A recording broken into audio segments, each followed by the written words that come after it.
Hello students, how are you? कैसे हो आप सब? तो लास्ट टाइम हमने सीखा था क्लोरीनेशन। मैं हूँ अल्पा परमार, आप मेरे साथ केमिस्ट्री कर रहे हो। मैं कितने सालों से केमिस्ट्री पढ़ा रही हूँ, मुझे 28 इयर्स का केमिस्ट्री का एक्सपीरियंस है स्टूडेंट्स। तो आप मेरे साथ केमिस्ट्री कर रहे हो एनसीईआरटी। हम एनसीईआरटी को line to line word to word समझ रहे हैं ताकि आपको कोई प्रॉब्लम ना हो स्टूडेंट्स। तो चलो आज करते हैं। आज का टॉपिक है हमारा कंबंशन। तो लास्ट टाइम हमारा क्या था? क्लोरीनेशन। तो हमने लास्ट टाइम क्लोरीनेशन करा था। कंबंशन क्या होता है? मतलब कि हीट करना, ऑक्सीजन की प्रेजेंट में हीट करना। This is combustion. जो इसको जलाना, इसको कहते हैं कंबंशन, हीट देना। alkenes on heating in pressure of air at die oxygen. O2 को डायरेक्ट ऑक्सीजन लिखने की वजह हम क्या लिखते हैं? Dioxygen are completely oxidized to carbon dioxide and water with the evolution of large amount of heat. Heat करने से हमें क्या मिलता है? मतलब उसको जलाने से हमें बहुत सारी हीट एनर्जी मिलेगी, ऑक्सीजन मिलेगा, और सॉरी ऑक्सीजन की प्रेजेंट में होगा और कार्बन डाइऑक्साइड मिलेगा। देखते हैं, जैसे कि CH4 को ऑक्सीजन की प्रेजेंट में कंप्लीट ऑक्सीजन मिलना चाहिए, उसको पूरी तरह से ऑक्सीजन की प्रेजेंट में हम इसको हीट करते हैं तो हमें कार्बन डाइऑक्साइड एंड वाटर मिलता है, बराबर। और डेल्टा H बराबर हमें कितना मिलता है? माइनस। माइनस का मतलब क्या होता है? एनर्जी रिलीज करते हैं वो। -890 किलो जूल मॉल एनर्जी, बहुत सारी एनर्जी मिलती है। उसी तरह ब्यूटेन को लिया जाए, C4H10 and 13/2 oxygen, complete oxygen मिलता है उसको। तो 4CO2, 4 mall, this is mall, stoichiometry mall जो हम फर्स्ट चैप्टर में पढ़ चुके हैं। एंड 5H2O, 5H2O हमें मिलेगा, रिलीज करेंगे। डेल्टा H कितना है? -2875.84 kilo joule mol inverse. Clear students? Generally combustion equation for any alkane by CnH2n+2, ऐसा कोई अल्केन है तो उसको हमें यहाँ पे ऑक्सीजन कितना देना है? 3n+1/2। दिस इज ये देखो, ये जो है ना 13/2, ये यही है। 3n 4 है ना, तो 4 मतलब क्या? 4 3 12 + 1 मतलब 13 हुआ ना, तो 13/2, 13 मतलब उसको लिखते हैं 3n+1/2 O2 gives NCO2। यहाँ पे n, ये n है, उतने मिलेंगे। And n+1, this is 4n, and 4+1 मतलब n+1 CO2 H2O, बराबर है। Due to the evolution large amount of heat during combustion alkanes are used for fuel, इसको फ्यूल में यूज किया जाता है, बराबर। During incomplete combustion of alkanes with insufficient amount of air or dioxygen carbon black is formed, which is used in the manufacture of link। Manufacture कहाँ पे क्या कहा जाता है? Ink, printer ink, black pigments and as filters, बराबर। इस जगह पे यहाँ पे उसको यूज किया जाता है। जैसे कि CH4O2 इनकम्प्लीट, उसको पूरी तरह ऑक्सीजन नहीं मिल रहा है, वो पूरी तरह ऑक्सीजन। जो देखो हमारे घर में जो गैस में बर्नर में होता है ना, जो उसको जो होल होते हैं, ये होल किसके लिए है? उसको पूरी तरह ऑक्सीजन मिले, इसके लिए। तो यहाँ पे उसको पूरी तरह ऑक्सीजन मिलता है, इसीलिए हीट ज्यादा प्रोड्यूस होती है। तो हम वर्क मतलब हम खाना बना सकते हैं, वर्क कर सकते हैं, मतलब खाना बना सकते हैं अच्छी तरह से। जब गांव में चूल्हा जलता है, आपको पता है ना, वहां पे जैसे फूक लगाते हैं, बराबर, उसको ऑक्सीजन देने के लिए। तो वहां पे उसको ऑक्सीजन नहीं मिलता, इसीलिए वो इनकम्प्लीट होता है कंबंशन। और वहां पे क्या होता है? तो कि जो भी हीट होगी ना, तो हीट कम होगी। आप जानते हो चूल्हे में खाना बनाने में टाइम लगता है, और उसकी फ्लेम भी क्या होगी? तो कि रेड फ्लेम होगी। और हमारे घर में ब्लू फ्लेम होती है हमारे गैस में, आप एक बार देख सकते हो, बराबर है। घर जाके भी आप घर में ही पढ़ रहे हो, यस ऑब्वियसली ऑनलाइन है तो आप घर में एक बार चला के देख लेना कि बर्नर की फ्लेम कैसी है।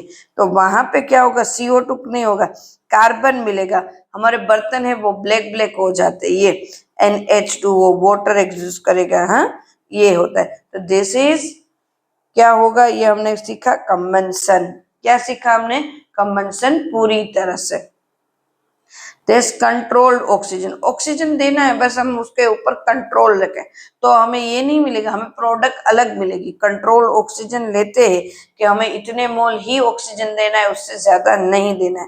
Then control oxygen, alkanes are heating with a regulated supply and dioxygen or air at high pressure and under बराबर प्रेशर, हाई प्रेशर देना है पर कोई हाई प्रेशर में ही ऑक्सीजन देना है। तो under high pressure and in the presence of suitable catalyte give a variety of oxidation product।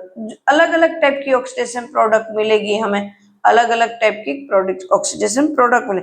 जैसे कि CH4 है, मीथेन है मेरे पास, बराबर है, उसको उसको मैं ऑक्सीजन देती हूँ, बट यहाँ पे उसको कौन से टेम्परेचर देना है, 523 केल्विन। कॉपर कैटेलाइज को यूज करेंगे एंड 100 एटमॉस्फेयर जितना प्रेशर देंगे, मतलब सब की चीजें कंट्रोल में रखना है और तब उसको ऑक्सीजन देना है। तो मुझे मिथेनॉल मिलेगा। क्या मिलेगा, मिथेनॉल, एक carbon and OH, this is methanol. तो ये कंट्रोल ऑक्सीजन देता है तो प्रोडक्ट भी अलग हो जाएगी। क्लियर स्टूडेंट, बहुत अच्छे से समझो स्टूडेंट, सारी की सारी रिएक्शन बहुत इंपॉर्टेंट है। आप हम जितना भी करते हैं वो इम्पोर्टेंट ही होता है, क्योंकि कहीं से भी कुछ भी पूछ लेते हैं। जो इम्पोर्टेंट नहीं है वो मैं बता देती हूँ कि इसको सिर्फ पढ़ के आगे जाने दो। क्लियर। नेक्स्ट नेक्स्ट और भी है कि जो कंट्रोल ऑक्सीजन, जैसे कि मीथेन को ऑक्सीजन के साथ करा, पर यहाँ पे कंट्रोल ऑक्सीजन मतलब हमने कैटेलाइज लिया, कैटेलाइज मैंगनीज डाइऑक्साइड लिया, बराबर है, मैंगनीज डाइऑक्साइड M2O3, बराबर है। तो यहाँ पे सॉरी मैंगनीज भी नहीं, मोलिब्लेडम, मेरी गलती है, MO मोलिब्लेडम ऑक्साइड उसको बोलते हैं, मोलिब्लेडम ऑक्साइड। मैं PDF में नाम लिख के ही रखूंगी, HCHO मोलिब्लेडम ऑक्साइड। तो यहाँ पे क्या मिलता है मुझे, अल्डिहाइड मिलता है। क्या मिलता है, अल्डिहाइड एंड वाटर, मिथेनॉल, इसका नाम क्या होगा, मिथेनॉल। इसके बाद इथेन, CH3 इथेन। अब देखो इथेन में क्या होगा स्टूडेंट्स, इथेन में कंट्रोल ऑक्सीजन हमने लिया, इथेन में जैसे ही हमने कंट्रोल ऑक्सीजन लिया तो इसकी प्रोडक्ट क्या होगी, ऑक्सीजन कंट्रोल। हमने यहाँ पे लिया है, this is acetic acid CH3COOH आए, पर H की जगह Mn, तो एसिटेट होगा, मैंगनीज एसिटेट, मैंगनीज एसिटेट।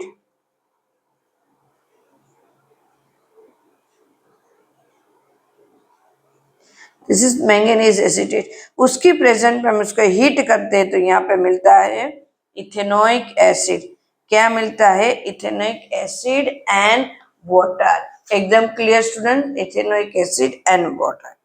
चलो नेक्स्ट करते हैं, एक और करते हैं। Like this ordinary alkenes resist oxidation, but alkenes having tertiary hydrogen atom can be oxidized to corresponding alcohol by potassium permanganate। Potassium permanganate के प्रेजेंट में हम टर्सरी हाइड्रोकार्बन लेते हैं, मतलब ये CH है, दिस इज CH, और यहाँ यहाँ यहाँ हर जगह CH3 है, CH3।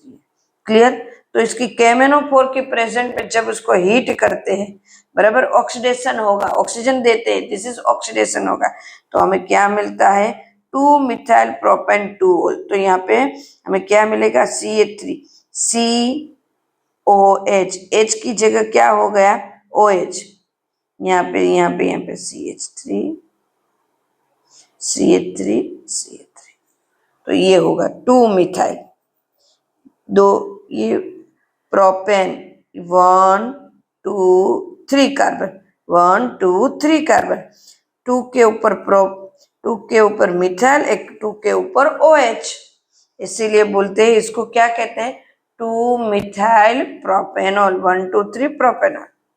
एकदम से क्लियर स्टूडेंट्स, एकदम से। ओके, चलो next, isomerism. N alkenes, isomerism क्या है? मो आईएमपी है, ये पता होना चाहिए, नेक्स्ट हमें आगे 12th में इंपॉर्टेंट रहेगा। Isomer N alkanes when heating in the presence of anhydrous aluminum chloride and hydrogen chloride gas isomerism to branch chain alkenes. Major product branch chain में मिलता है उसको बोलते हैं isomerism. Product are given below, some minor products are also possible which you can think over. Minor products are generally not reported in organic reactivity. Clear है? Reactivity क्या दिखाती है? चलो देखते हैं, एक एग्जाम्पल देखते हैं, उसके बाद उसमें से समझते हैं एग्जाम्पल के साथ। एग्जाम्पल क्या है? CH3 CH2 CH2 4 times and CH3 hexane है, मतलब CH3 CH2 CH2 CH2 CH2 and CH3, ये हुआ हमारा एनहाइड्राइड AlCl3HCl। तो क्या हुआ? चेन आइसोमेरिज्म का मतलब क्या होता है? होंगे इतने ही कार्बन पर बीच में चेन में कहीं पे आ जाएंगे ब्रांच में, तो ये क्या हुआ? CH3 CH CH2 2 times and CH3, मतलब कितने हुए? 1 2 3 4 5 एंड 6 नंबर का कार्बन यहाँ पे आ गया। उसके कार्बन हाइड्रोजन चेंज नहीं होंगे, वो तो उतने ही रहेंगे, बट इसको ऊपर नीचे हो जाएगा, मरोड़ देंगे हम उसको। देन यहाँ पे उसी तरह 1 2 3 4 5 C2H5 मतलब 4 5 देन CH3, तो हुआ ये।